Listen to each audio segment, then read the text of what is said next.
नमस्कार, हम अफरोज। दोपहर 3 बजे के भोजपुरी समाचार में स्वागत बा। सबसे पहले प्रमुख समाचार। आज से संघीय संसद की अधिवेशन शुरू हो रहा। 4 बजे बैठक की तैयारी।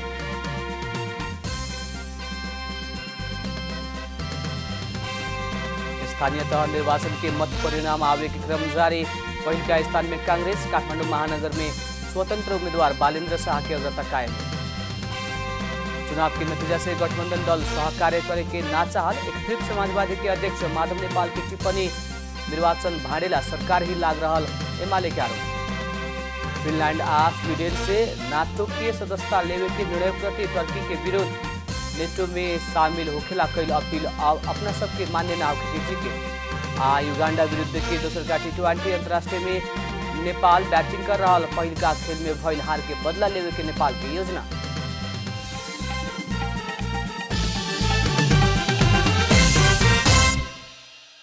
अब पूरा समाचार। संघीय संसद के 11वां अधिवेशन आज से शुरू होके फैल बाटे। आवेला जेठ 15 में आर्थिक वर्ष 2079-80 के बजट प्रतिनिधि सभा में पेश करे पड़े के संवैधानिक बाध्यता रहला से अधिवेशन आह्वान कैल गई। सरकार के सिफारिश में राष्ट्रपति विद्यादेवी भण्डारी से संघीय संसद के प्रतिनिधि सभा और राष्ट्रीय सभा के बैठक आह्वान कैल गई। नया बानेश्वर स्थित संघीय संसद भवन में दोपहर 4 बजे के खातिर बैठक बोलावल गई। प्रतिनिधि सभा के बैठक की संभावित कार्यसूची सार्वजनिक भइल बाटे। संभावित कार्यसूची में अर्थमंत्री जनार्दन शर्मा से आर्थिक वर्ष 2079-80 के खातिर विनियोजन विधेयक के सिद्धांत और प्राथमिकता संबंध में कर प्रस्ताव बाहेक ऊपर छलफल करी कह के प्रस्ताव करे के कार्यसूची में उल्लेख कल गई बाटे। इससे पहले सभामुख राष्ट्रपति से प्राप्त अधिवेशन आह्वान संबंधी पत्र के बेहोरा पढ़ के सुनाव के सभामुख प्रतिनिधि सभा नियमावली 2075 के नियम 10 के उपनियम 1 बमोजिम अध्यक्षता करे वाला सदस्य सबके मनोनयन करे के कानून न्याय तथा संसदीय मामला मंत्री गोविंद प्रसाद शर्मा कोइराला से फौजदारी कुसूर तथा फौजदारी कार्यविधि संबंधी कुछ आइन के संशोधन करे के अध्यादेश 2078 और यौन हिंसा विरुद्ध के कुछ आइन के संशोधन करे के अध्यादेश 2078 पेश करे के कार्यसूची में उल्लेख बाटे। दोसर हप्ता नीति तथा कार्यक्रम पेश करे के सरकार के तैयारी रहल बा।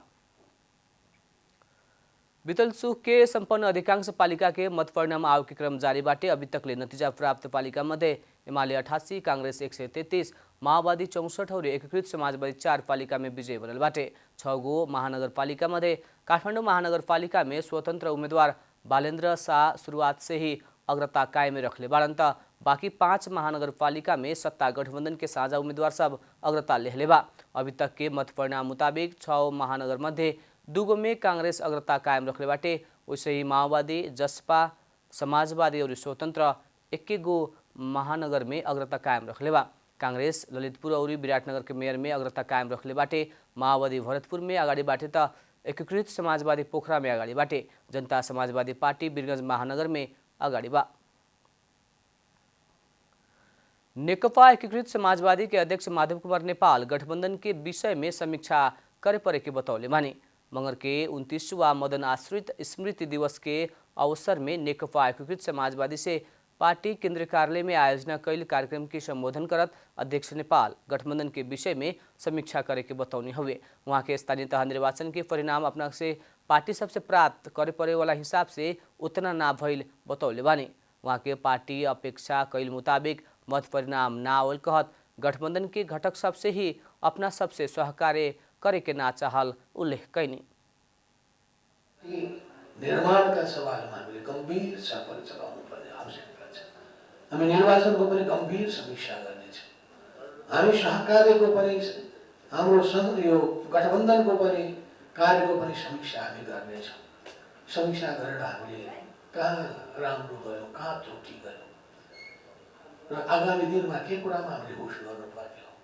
त्यसैले हामीले अहिलेसम्मको निर्वाचनको परिणाम अवश्य पनि हाम्रो पार्टीले प्राप्त गर्नुपर्ने छैन होला।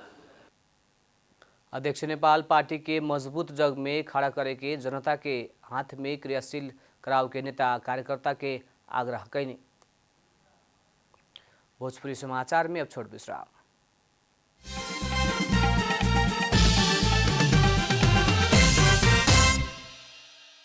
भोजपुरी समाचार में अब थप समाचार।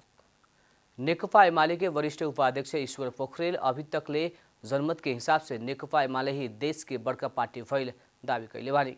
मगर के पार्टी के केंद्रीय कार्यालय में बल्खु में आयोजित 29वां मदन आश्रित स्मृति दिवस में वहाँ के ऐसा बताउने हुए।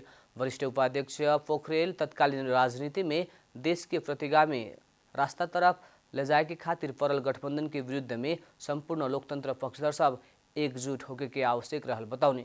वहाँ के स्थानीय तह के निर्वाचन में नेकपा एमाले के पक्ष में संख्यात्मक रूप में कम जीत अइला पर भी जनमत के आधार में नेकपा एमाले ही देश के बड़का पार्टी भइल बताउने। यति बेला तत्कालीन राजनीतिमा देखा परेको मुलुकलाई एउटा प्रतिगामी दिशातर्फ लैजान उद्धत रहेको गठबन्धनको विरुद्धमा सम्पूर्ण लोकतन्त्रका पक्षधर संविधान र कानुनको पालना गर्नुपर्छ भनेर प्रतिबद्धता व्यक्त गरिरहेका जनताहरूको पक्षधरहरू एक ठाउँमा उभिनुपर्ने आवश्यकता छ। वैसे नेकपा एमाले के महासचिव शंकर पोखरेल स्थानीय निर्वाचन भाड़े खातिर सरकार ही गुंडागर्दी करके लाग रहल आरोप लगाउने। वहाँ के सरकार पक्ष से ही नेकपा एमाले के प्रभाव भइल स्थान में निर्वाचन भाड़े के खातिर परलौरी मतदाता सबके आपन अधिकार प्रयोग करे ना देहल बताउने हैं। वहाँ के सरकारी ढंग से एकलौटी रूप में मतपेटिका ल्यायो के काम कैलौरी कुछ स्थान में मतगणना पूर्व ही मतपेटिका खोलल मिलल भी बताउने। महासचिव पोखरेल नेकपा एमाले आवेला चुनाव में गठबंधन के पराजित करके जनमत के हिसाब से मात्र ना होके परिणाम के हिसाब से भी पहिल का पार्टी बने के दावी कैने।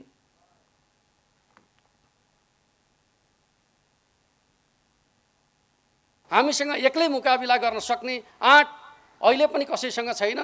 त्यस अर्थमा जनमतका हिसाबले नेकपा एमाले पहिलो छ र हामी यो जगमा अगाडि बढेर चाहिँ मुलुकको राजनीतिलाई आज सत्ता पक्षले जसरी दुर्विकृत गरेको छ हामी यसलाई नेपालको लोकतान्त्रिक विकासको स्थायित्वको आधारका रूपमा अगाडि बढाउन चाहन्छौँ।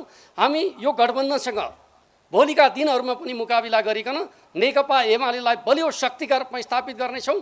आउने चुनावमा गठबन्धनलाई पराजित गरिकन चाहिँ जनमतका हिसाबले मात्रै होइन परिणामका हिसाबले नेकपा एमालेलाई पहिलो पार्टी बनाउने संकल्प हामी गरौँ। महासचिव पोखरेल सत्ता गठबंधन से नेकपा एमाले के प्रभाव रहल स्थान में निर्वाचन भाड़े खातिर लाग रहल और सहज निर्वाचन स्थगित करे के प्रकार के प्रवृत्ति देखावल बताउने। प्रमुख प्रतिपक्षी दल नेकपा एमाले आज भी संसद में अवरोध जारी राखेको जनौले बाटे।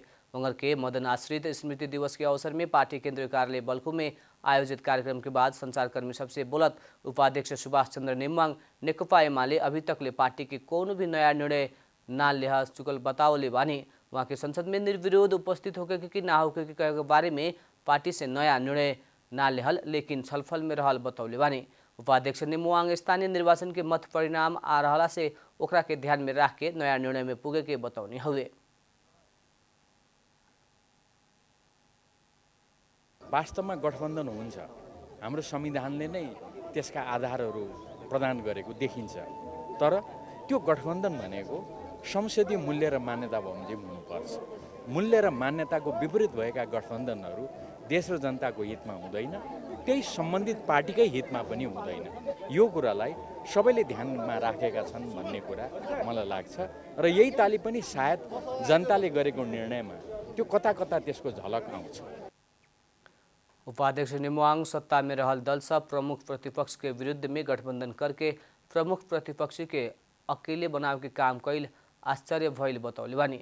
वहाँ के नेकपा एमाले के प्रमुख सचेतक विशाल भट्टराई स्थानीय निर्वाचन के नतीजा पार्टी से अपेक्षा कैल मुताबिक के ना भइल बताउने। वहाँ के स्थानीय तह के निर्वाचन में सत्ता गठबंधन से राज्य संयंत्र के चरम दुरुपयोग कैल आरोप लगाउने। नेकपा एमाले अपेक्षा गरे जस्तो परिणाम अलिक आइरहेको छैन। हुन त हाम्रा विरुद्धमा दुईवटा घेराबन्दी, एउटा चाहिँ गठबन्धनको घेराबन्दी चर्कै रूपमा रहेको थियो भने सँगसँगै राज्य संयन्त्रको चरम दुरुपयोग गरेर यो निर्वाचनलाई प्रभावित गर्ने दुष्प्रयासहरू गरियो।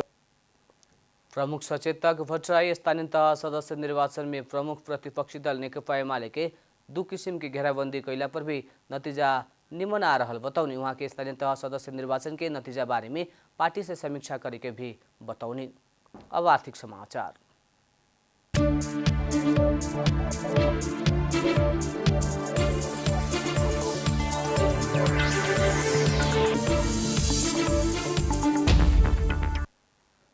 स्टॉक एक्सचेंज नेप्से में सूचीकृत भइल करीब 1 दर्जन संस्था सबके अभी भी शेयर कारोबार शुरू होने के सकल मर्जर तथा प्राप्ति के कारण रोकल गई शेयर कारोबार महीनों बीतला पर भी शुरू ना हो सकला से करीब 1 दर्जन संस्था के शेयर लगानीकर्ता मार में पड़ल बा। इसे कारोबार रोका होखे वाला 3 वाणिज्य बैंक, 4 गो लघु वित्तीय और 2 गो हाइड्रो पावर कंपनी रहल बाटे, जेमे Nepal investment bank, Himalayan bank, Nepal Bangladesh bank, Ridi hydro, Rairang hydro, Nadep लघु वित्तीय, आदि खोला लघु वित्तीय, घोडाघोडी लघु वित्तीय और समाज लघु वित्तीय रहल बाटे। बोमी लघु वित्तीय और सूर्योदय लघु वित्तीय के कुछ दिन अगाडि से मात्रै सूर्योदय बोमी लघु वित्तीय के नाम से शेयर कारोबार शुरू भइल बाटे। मर्जर तथा प्राप्ति के कारण यी संस्था सबके शेयर कारोबार रोकला से एक तरफ दोसर का बाजार में लगानी करे वाला लगानीकर्ता के लाभ लेव के अवसर गंवा रहल बा त दोसर तरफ सरकार बड़का मात्रा में राजस्व गंवा रहल बा। भोजपुरी समाचार में अब छोट विश्राम।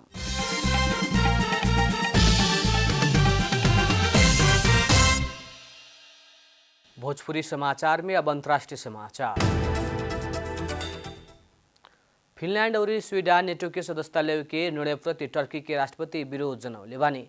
टर्की के राष्ट्रपति रिसेप तैयब एर्दोगान से उत्तरी यूरोप के 2 देश के नेटो के सदस्य बनने के खातिर टर्की के मनाव के खातिर प्रतिनिधि पठाव पड़े के आवश्यकता न रहल बतौले बानी।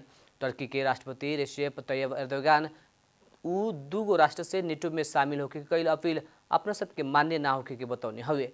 फिनलैंड और स्वीडन से सदस्यता के अपील कैला पर टर्की रुष्ट बनल बाटे। ये 2 देश कुछ कुर्दिश पृथकतावादी नेता सबके आश्रय दे रहल प्रति टर्की के राष्ट्रपति आक्रोशित बाड़न। इससे पहले स्वीडन रूस से यूक्रेन में कईल आक्रमण के संकेत करत यूरोप खतरनाक नया वास्तविकता में बाँच रहल बतौले रहने।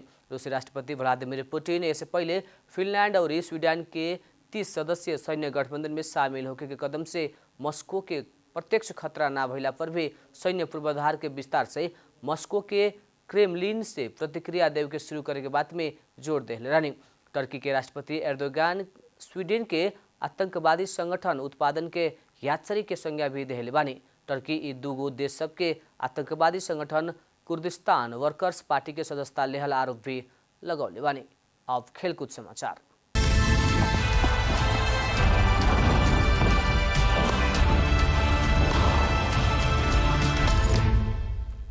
पहुना टोली युगांडा विरुद्ध के दोसर का T20 अंतर्राष्ट्रीय खेल में नेपाल शुरुआती बैटिंग कर हलवा। टीयू क्रिकेट मैदान में युगांडा टॉस जीत के पहले फील्डिंग करे खोजला बाद नेपाल शुरुआती बैटिंग कर हलवा। नेपाल आज युगांडा के हरा के पहिल का खेल में बेहोरल हार के बदला लेवे के योजना में बाटे। सोमवार के भइल पहिल का खेल में युगांडा नेपाल के 12 रन से हरौले रहे। युगांडा नेपाल विरुद्ध लगातार दोसर का जीत निकाले के चाहत बाटे। 5 खेल के सीरीज में युगांडा 1-0 से आगे बाटे। पहिलका बेर घरेलू मैदान में सीरीज खेल रहल नेपाल विफे के तेसरका T20 में प्रतिस्पर्धा करी। वैसे ही 2 टोली बीच के चौथा T20 जेठ 6 गते और अंतिम T20 जेठ 7 गते होगी। अंत में प्रमुख समाचार फिर एक बेर। आज से संघीय संसद के अधिवेशन शुरू हो रहा। 4 बजे बैठक की तैयारी। स्थानीय तह निर्वाचन के मत परिणाम आवे के क्रम जारी। पहिल का स्थान में कांग्रेस। काठमाडौँ महानगर में स्वतंत्र उम्मीदवार बालेन्द्र शाह की अग्रता कायम है। चुनाव के नतीजा से गठबंधन दल सहकार्य करे के ना चाहल। एकीकृत समाजवादी के अध्यक्ष नेपाल की टिप्पणी। निर्वाचन भाडेला सरकार ही लाग रहल एमाले के आरोप। फिनलैंड और स्वीडन से नेटो के सदस्यता लेवे के निर्णय प्रति टर्की के विरोध। नेटो में शामिल होखेला कईल अपील अपना सबके मान्य ना होखे के जिक्र। युगांडा विरुद्ध की दोसर का T20 अंतर्राष्ट्रीय खेल में नेपाल बैटिंग कर रहा। पहिल का खेल में भइल हार के बदला लेवे के नेपाल के योजना।